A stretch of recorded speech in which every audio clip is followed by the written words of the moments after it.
నెల్లూరు జిల్లా వైఎస్ఆర్ కాంగ్రెస్ పార్టీ కార్యాలయం నందు మీడియా సమావేశం నిర్వహించిన నెల్లూరు రూరల్ నియోజకవర్గ సమన్వయకర్త శ్రీ ఆనం విజయ్ కుమార్ రెడ్డి.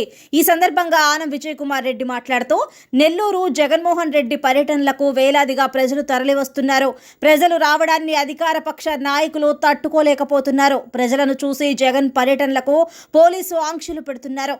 జగన్మోహన్ రెడ్డి గారిని ఇబ్బందులు పెట్టాలని ప్రభుత్వం కేసులు పెడుతోంది. రాజమండ్రి పుష్కరాల్లో 29 మంది చనిపోతే అప్పుడు కేసులు ఎందుకు పెట్టలేదు? తిరుపతి సింహాచలం ఘటనల్లో ఎవరిపై కేసులు పెట్టారు? జూలై 3న జిల్లాకు జగన్ వస్తున్నారు. ఎన్ని ఆంక్షలు పెట్టినా జగన్ పర్యటన ఉంటుంది. ఈ కార్యక్రమంలో రాష్ట్ర కమిటీ సభ్యులు, జిల్లా కమిటీ సభ్యులు, జిల్లా అనుబంధ సంఘాల కమిటీ సభ్యులు, నెల్లూరు నియోజకవర్గ అనుబంధ సంఘాల అధ్యక్షులు, డివిజన్ ఇన్ఛార్జీలు, నెల్లూరు రూరల్ మండల నాయకులు మరియు కార్యకర్తలు పాల్గొన్నారు. ఆయన వచ్చినటువంటి ప్రాంతంలో ఆ చుట్టుపక్కల గ్రామాల నుంచి కానివ్వండి, ఒకవేళ టౌన్లు ఉంటే ఆ టౌన్ పొలిమేరల నుంచి కానివ్వండి, అసంఖ్యాకమైనటువంటి జనం రావటం అనేది బహుశా ప్రస్తుత పాలక వర్గం కూటమి నేతలకి మింగుడు పడినటువంటి అంశంగా మారిందని మేము ఈ సందర్భంగా చెప్పాల్సి వస్తుందండి. ఎందుకంటే అధికారంలో లేకపోయినా అధికారంలో ఉన్నటువంటి ప్రముఖులకి రానటువంటి జనం, ఆ జన సమూహం,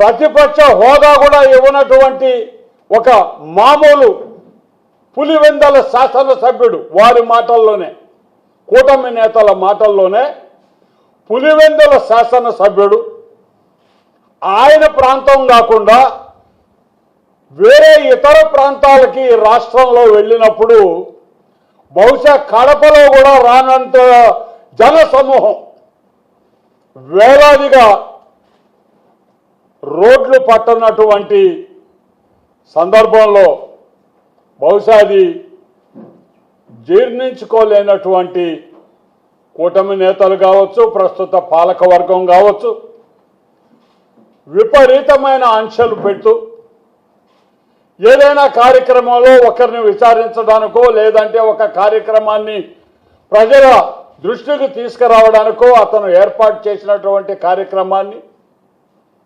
ఏ విధంగా అయినా సరే జన సమూహాలు అక్కడ లేకుండా ఆ ప్రోగ్రామ్ను కానీ ఆ కార్యక్రమాలను కానీ ఫెయిల్ చేయాలనేటటువంటి ఒక ఆలోచనతో కుట్రపూరితంగా వ్యవహరిస్తున్నటువంటి ఈనాటి కూటమి ప్రభుత్వం యొక్క వికృత చేష్టలు మొత్తం ప్రజానీకం గమనిస్తున్నారండి. కొంతమంది అయితే జనాన్ని తోలుకొని వస్తున్నారు, డబ్బులు ఇచ్చి తీసుకొని వస్తున్నారు అని అంటున్నారు. మేము ఒకటే అడుగుతున్నాం, ఒక్కసారి మీరు అసలు ఈ పోలీసు ఆంక్షలు పెట్టడమే మీ మనసుల్లోకి వచ్చినటువంటి ఆ భయం వ్యక్తం అవుతుంది తప్ప వేరొకటి కాదని నేను ఈ సందర్భంగా మనవి చేస్తున్నా. ఎంతమందిని తోలుతారయ్యా? ఎంతమందికి డబ్బులు ఇస్తారండి? 50,000 మంది, 60,000 మంది పల్లెటూర్ల నుంచి ఎవరికి వాళ్ళు వచ్చే జనాలకి డబ్బులు ఇచ్చి తోలుకోవాల్సిన కర్మ బహుశా మా నాయకుడు జగన్మోహన్ రెడ్డి గారికి లేదు. అటువంటి పరిస్థితి రాదు అని కూడా ఈ సందర్భంగా మనం చేస్తున్నాం. మరి ఇంత ప్రజలు అధికారంలో లేకపోయినా వేళల్లో ఇతనికి రావటం ఏమిటి అని ఎక్కడికక్కడ ఆంక్షలు విధించడం మొదలుపెట్టారు. మీరు ఒక 3 వాహనాల్లోనే రావాలి, ఒక 100 మంది లోపే ఉండాలి. ఎవరండి? జగన్మోహన్ రెడ్డి గారు చెప్పారా? ఇదిగో ఫలానా ఊరు నుంచి ఎంతమంది, ఫలానా ఊరు నుంచి ఎంతమంది రాండి అని చెప్పి జగన్మోహన్ రెడ్డి గారు చెప్తారా? ఆయన పోతా ఉన్నాడు. ఆయన చూడాలనుకున్నవారు, ఆయనకు మద్దతు తెలిపిన వారు, ఆయన మీద అభిమానం ఉన్నవారు, కార్యకర్తలు ఎవరి పిలుపు కావాలి? వీళ్ళకి ఎవరి పిలుపు అవసరం లేదండి. ఆయన్ని చూడడానికి వేల సంఖ్యలోనే ప్రజానికం కదిలింది ఈరోజు. ఈ కూటమి నేతలు ఏవైతే బూటకపు హామీలు ఎన్నికల్లో ఇచ్చి ప్రజల్ని మోసం చేశారో సంవత్సర కాలం తర్వాత మోసపోయాము మనం అని తెలుసుకున్నటువంటి ప్రజానీకం ఆ రోజు 5 సంవత్సరాలు చెప్పిన మాటకు కట్టుబడి మనకు అండగా నిలిచినటువంటి వ్యక్తి జగన్మోహన్ రెడ్డి అని ఆయన మీద అభిమానంతో ఆయన్ని చూడడానికి ప్రజానీకం పోతా ఉంటే అది జీర్ణించుకోలేనటువంటి పరిస్థితిలో ఈరోజు కూటమి ప్రభుత్వం ఉంది. ఈరోజు పొదిలి, అదేవిధంగా సత్తెనపల్లి ఇటువంటి ప్రాంతాల్లో ఆయన పర్యటించినప్పుడు దురదృష్టవశాత్తు ఆ కాన్వాయ్లోని ఒక వాహనానికి ఒక వ్యక్తి తగిలితే దాన్ని మసిబూసి మారేడుకాయంత చేసి జగన్మోహన్ రెడ్డి హత్య చేశాడు, ఒక వ్యక్తిని కారు కింద తొక్కించాయని చెప్పి ఏకంగా అతని మీద కేసే బుక్ చేయటం జరిగింది. మరి అది ఆయన కారో ఇంకొకరి కారో పక్కన పెట్టండి, మామూలుగా మనమైనా కూడా కారులో పోతున్నప్పుడు యాక్సిడెంట్ అయితే ఎవరు డ్రైవ్ చేస్తున్నారనే దాని మీద కేసు రాయటం జరుగుతుంది. కానీ కారులో ఎంతమంది ఉన్నారో అంతమంది పేర్లు పెట్టరయ్యా. కానీ ఇక్కడ ఇబ్బందుల పాలు చేయాలి, ఈ వ్యక్తిని ఇబ్బందుల పాలు చేయాలి, ఇతని వెనుకున్నటువంటి అభిమానుల్ని ఇబ్బందుల పాలు చేయాలనేటటువంటి ఆలోచనతో విచక్షణ రహితంగా పోలీస్ కేసులు బనాయించడం జరుగుతుంది.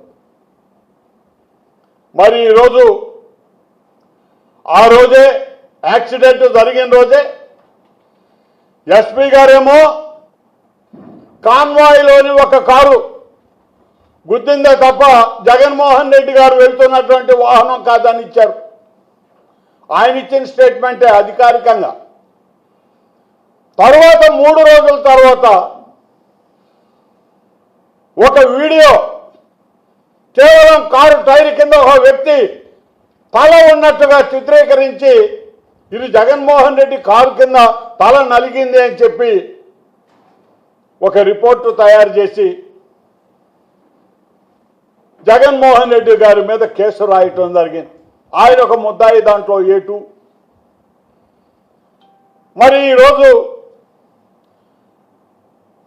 ఎవరు కూడా ఈ ఆలోచన వస్తున్నప్పుడు గతంలో ఎస్పీ గారు ఇచ్చిన స్టేట్మెంట్కి 3 రోజుల తర్వాత ఇచ్చినటువంటి స్టేట్మెంట్కి ఉన్నటువంటి వ్యత్యాసం, యాక్సిడెంట్ అయిపోయిన తర్వాత అరగంట సేపు కూడా స్మారకంలో ఉండి నిదానంగా ఉండి మాట్లాడగలుగుతున్నటువంటి పరిస్థితిలో ఉన్నటువంటి ఆ బాధితుడు ఆయన మాట్లాడుతున్న సందర్భంగా తీసినటువంటి వీడియో క్లిప్పింగ్స్ ఉన్నాయి.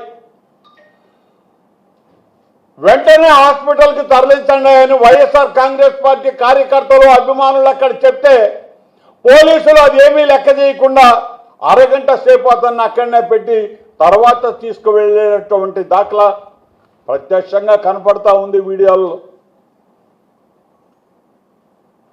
అంబులెన్స్లో కూడా అతను క్లియర్గా మాట్లాడుతున్నటువంటి సందర్భం ఉంటే అంబులెన్స్ దిగేటప్పటికి జగన్మోహన్ రెడ్డి గారు హంతకుడు అయిపోయాడండి.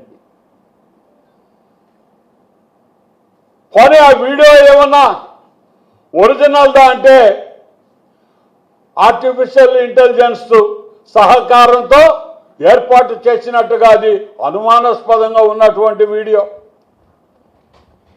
ఒక కుట్రపూరితమైనటువంటి ఆలోచన కూటమి ప్రభుత్వం చేసిందా అనేటటువంటి అనుమానం ఈరోజు ప్రజల్లో కూడా ఉంది. ఎందుకంటే పంచనామాలో మరణానికి కారణం అయ్యేటటువంటి గట్టి దెబ్బలు కానీ, చీలిపోవటం కానీ, తల నుజ్జుగా పగిలిపోవటం కానీ ఇవేమీ లేవండి.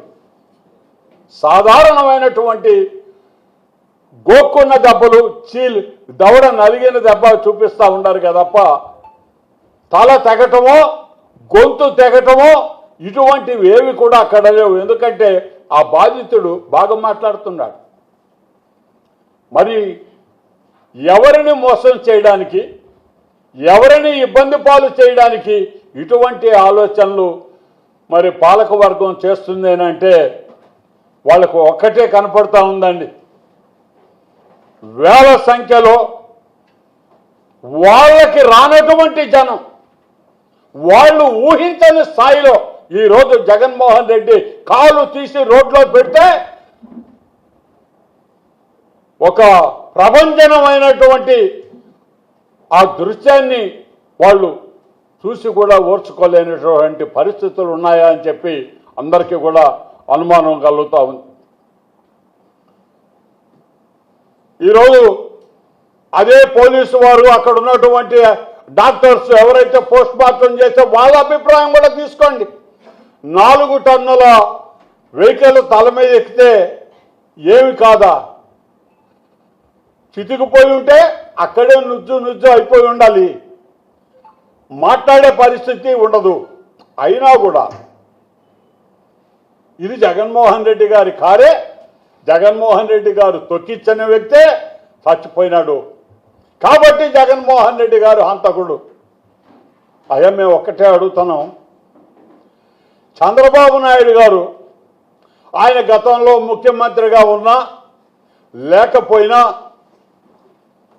లేకపోయే సంగతి అటు ఉంచండి, ముఖ్యమంత్రిగా ఉన్నటువంటి పరిస్థితుల్లోనే ఆయన అధికారంలోనే ఆయన ఎక్కడ ఏ కార్యక్రమం చేసినా మనుషులు ఎవరు చనిపోలేదా అని అడుగుతున్నాం.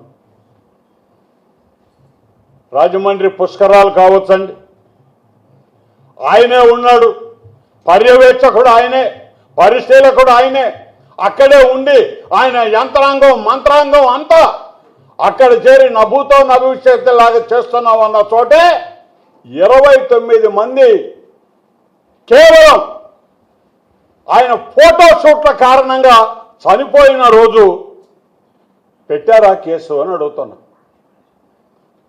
వారిని కూడా బాధ్యులు చేయాలి కదా, మరి అటువంటిది ఏమి జరిగిన దాఖలా లేదే. మరి అదేవిధంగా కందుకూరులో సభ జరుగుతున్న రోజుల్లో 8 మంది మృత్యువాత పడినటువంటి సందర్భంలో ఆయన సభకు వచ్చిన వారు కాదా వాళ్ళు? మరి ఆ రోజు కేసు లేదేమండి? మరి అదేవిధంగా గుంటూరులో చీరలు పంపే కార్యక్రమం, ఆ పంపిణీ చేసే కార్యక్రమంలో ఒక 3, మరి అది దాని తర్వాత మళ్ళీ మొన్న ఇటీవల తిరుమల 6 మంది, అది అయిపోయిన తర్వాత సింహాచలంలో గోడ కూలి 8 మంది. ఎవరెవరి మీద ఎంతమంది మీద మీరు కేసులు పెట్టారండి? సింహాచలంలో ఎవరి మీద కేసులు పెట్టారు మీరు? మంత్రాంగం అంతా మీదే. వారం రోజుల నుంచి మొత్తం సింహాచల క్షేత్రానికి నేనే పరిశీలకురాలని, నేనే పర్యవేక్షకురాలన్న సాక్షాత్తు హోంమంత్రి గారు అక్కడే ఉన్నారు. మరి వారందరి మీద కేసులు వచ్చినాయా అని అడుగుతున్నా. మరి ఒక కాన్వాయ్లో జరిగినటువంటి ఒక దురదృష్టకర సంఘటనని ప్రతిపక్ష నాయకుడికి మీరు అంటగట్టి ఆయన కూనికోరు అని చెప్పి మాట్లాడతారా? ఎంతవరకు న్యాయం అండి ఇది? మరి ఇన్ని కేసులు మేము చెప్పాము. ఇప్పుడు వీటన్నిటిలో కూడా చంద్రబాబు నాయుడు గారు కూడా వారి పేరు కనీసం A2లో లేకపోయినా A7 A8లో అయినా ఉండాలి కదా, మరి ఎక్కడా లేదేవయ్యా. ఎందుకనే చెప్తున్నామండి, ఒక కార్యక్రమానికి ఒక నాయకుడు వచ్చేటప్పుడు ఆ నాయకుడిని అభిమానించే వాళ్ళు కావచ్చు, ఆయన ఉన్నటువంటి పార్టీకి సంబంధించినటువంటి కార్యకర్తలు కావచ్చు, నాయకులు కావచ్చు, వీళ్ళెవరికి కూడా పిలుపు అవసరం లేదయ్యా. అభిమానించిన వ్యక్తి వస్తున్నాడంటే పోయి కనపడేదానికి వెళ్తారు. అది 100ల్లో కావచ్చు, 1000ల్లో కావచ్చు. 1000ల్లో మీకు రావడం లేదు. చంద్రబాబు నాయుడు గారు రోడ్లోకి వస్తే వేలాదిగా జనం అక్కడ లేరని మేము మాట్లాడటం లేదండి. రావాల్సినటువంటి అవసరమే లేదు. ఎవరిష్టం వాళ్ళది. చూడాలనుకుంటే 1,00,000 మంది వస్తారు చంద్రబాబు నాయుడు గారిని, ఎవరు వద్దన్నారు? పవన్ కళ్యాణ్ గారిని చూడడానికి కొన్ని లక్షల మంది వస్తారంటే ఎవరు వద్దన్నారు? కానీ జగన్మోహన్ రెడ్డి గారికి మాత్రం రాకూడదు, ఆయనకి అంత జనం రాకూడదు, ఆయన పేరు మారుమోగకూడదు, ఆయన పేరే వినపడకూడదు. కేవలం ఒక అనామకుడాల వాళ్ళు చెప్పే విధంగా పులివెందుల ఎమ్మెల్యే లాగా ఊరికే ఒక కారులో ఒక ఇద్దరితోనో ముగ్గురితోనో పోయేవాళ్ళు కూడా గుర్తుపట్టనంతగా ఆయన పోయి ఆ కార్యక్రమం చూసి వచ్చేయాలనా? ఏం మాట్లాడుతున్నారండి మీరు? అభూత కల్పనలతో మీరు చేసినటువంటి అరాచకాలతో అధికారంలోకి వచ్చారండి మీరు. సాక్షాత్తు ఎన్నికల కమిషన్, ఈ రాష్ట్ర ఎన్నికల కమిషన్ ఎన్నికలు అయిపోయిన తర్వాత అధికారికంగా ఇదిగోనే మాకు ఈ రాష్ట్రంలో ఇన్ని లక్షల ఓట్లు పోలైనాయి అని ఒక ఫిగర్ ఇవ్వటం, తీరా కౌంటింగ్ అయ్యేటప్పటికీ దానికంటే అదనంగా ఎక్కువ ఓట్లు రావటం ఎలా జరిగిందండి ఇది? మీరు ఇచ్చిన సంఖ్య ఏమిటి, ఇప్పుడు మీరు కనబరుస్తున్న సంఖ్య ఏంటి అంటే ఎలక్షన్ కమిషన్ వారి దగ్గర నుంచి సమాధానమే లేదు. మరి అదేవిధంగా సుప్రీంకోర్టుకి ఇచ్చినటువంటి నివేదికను చూస్తే ఆంధ్ర రాష్ట్ర ఎన్నికల కమిషన్ వారు ఇచ్చినటువంటి నివేదిక రాష్ట్రంలో కొన్ని పొరపాట్లు జరిగాయి, భవిష్యత్తులో ఎన్నికల విధానంలో ఆ తప్పులు చేయము అని చెప్పి వారు నివేదికిస్తున్నారు.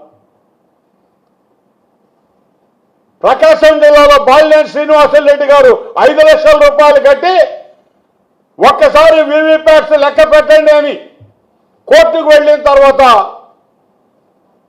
సుప్రీం న్యాయస్థానం అవి లెక్క పెట్టండి అని చెప్పి ఇచ్చిన తర్వాత కేవలం 10-15 రోజుల్లోనే ఆ వీవీప్యాట్స్ అన్ని మేము డిస్ట్రాయ్ చేసేసామని చెప్పి ఎన్నికల కమిషన్ వారు ఇచ్చినటువంటి వివరణ చూడండి.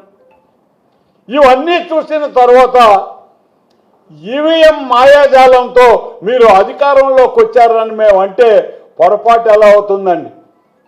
ఎందుకంటే ఎన్నో ప్రశ్నలకి సమాధానం లేకుండా, సమాధానం ఇవ్వకుండా, సమాధానం రాకుండానే మీ ప్రభుత్వం ఏర్పాటైంది అని చెప్పి సందర్భంగా మనం చేస్తున్నాం. మరి ఈరోజు మీ ప్రభుత్వాన్ని అంగీకరించి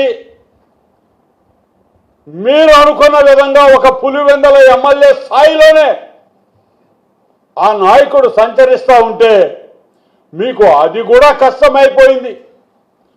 మీరు ఇచ్చిన బూటకపు హామీలు ఏవైతే ఉన్నాయో ఏవీ నెరవేర్చకుండా సంవత్సర కాలం గడిచిన తర్వాత ఎప్పుడైతే వైఎస్ఆర్ కాంగ్రెస్ పార్టీ ప్రతిపక్షంలో ఉంది కాబట్టి బాధ్యతాయుతంగా మీరిచ్చినటువంటి బూటకపు హామీలు అయ్యా వాటిల్ని మీరు సంవత్సర కాలం అయిపోయింది, ఇకనైనా మీరు వాటిల్ని ప్రజలకు అందించాలి అని చెప్పి అడిగితే నాలుక మందం అని అడుగుతున్నారండి. నాలుక మందం ఏందయ్యా?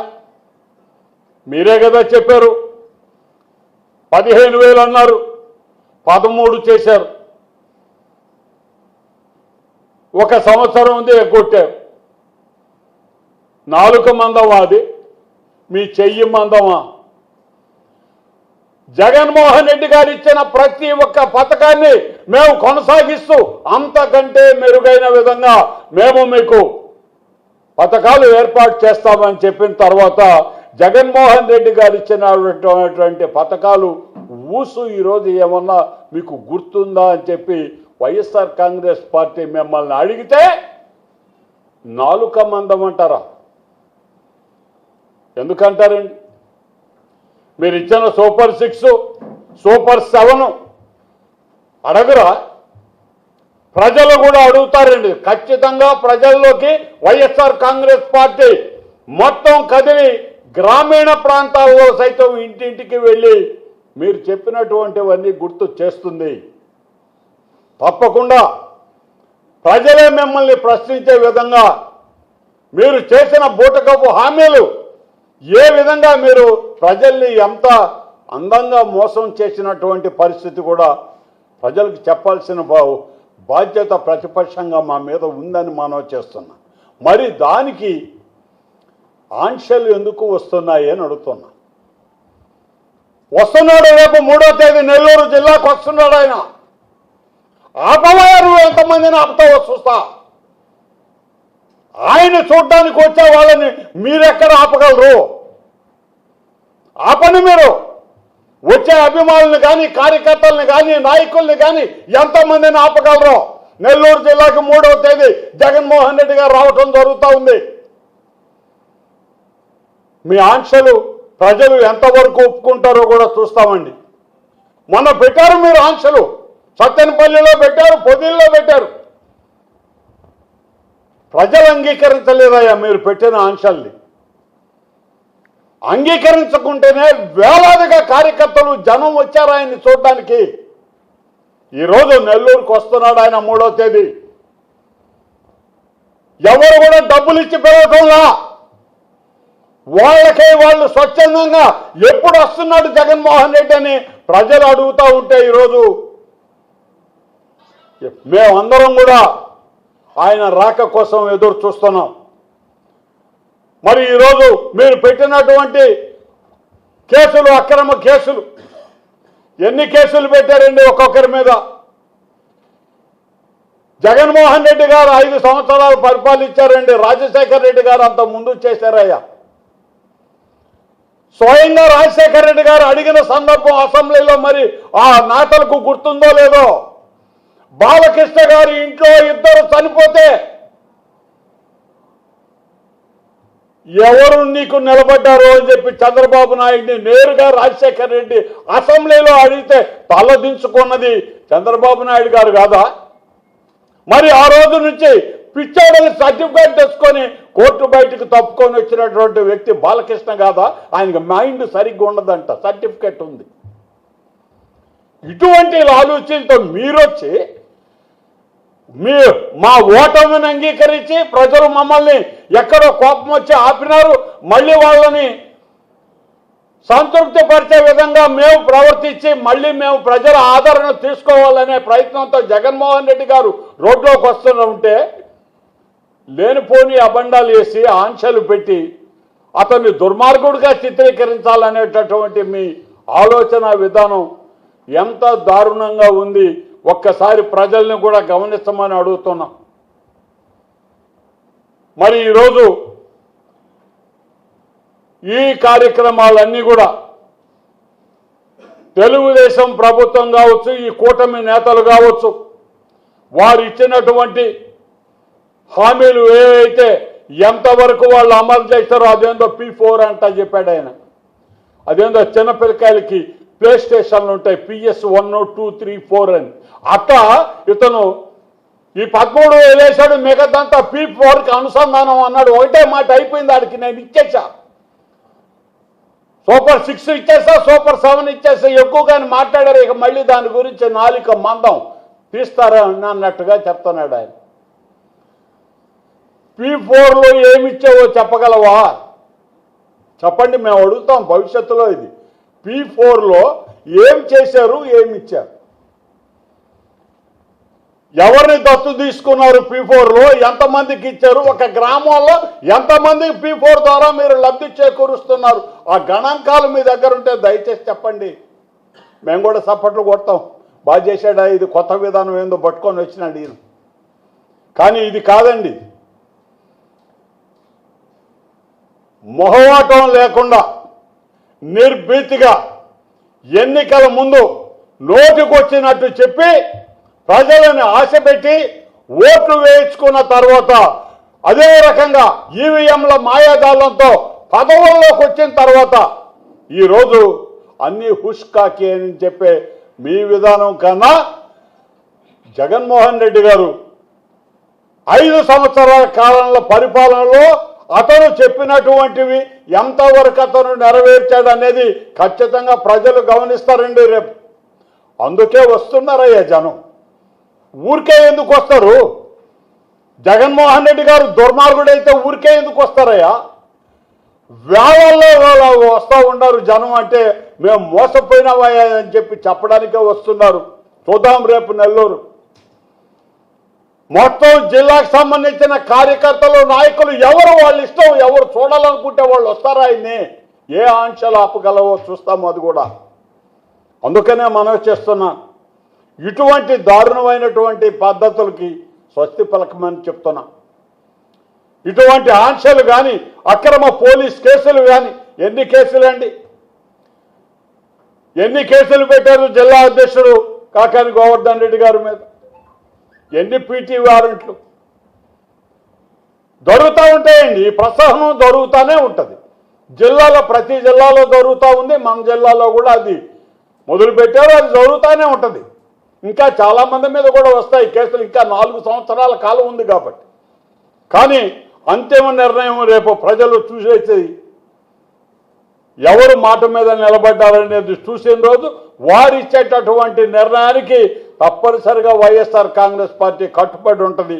మరి ఆ సందర్భంగానే రేపు ఇటువంటి అభూత కల్పనతో మీరు నాయకుల్ని కేసులు పెట్టి జగన్మోహన్ రెడ్డి గారిని భయపెట్టాలనుకుంటే అది సాధ్యమయ్యే పని కాదని చెప్పి మనవి చేస్తూ, వైఎస్ఆర్ కాంగ్రెస్ పార్టీ ముఖ్యంగా నెల్లూరు రూరల్ నియోజకవర్గానికి సంబంధించినటువంటి నాయకులు కానీ, కార్యకర్తలు ప్రతి ఒక్కరు కూడా జగన్మోహన్ రెడ్డి గారికి అండగా నిలబడి మేమందరం ఆయన అడుగుజాడల్లో నడుస్తాము.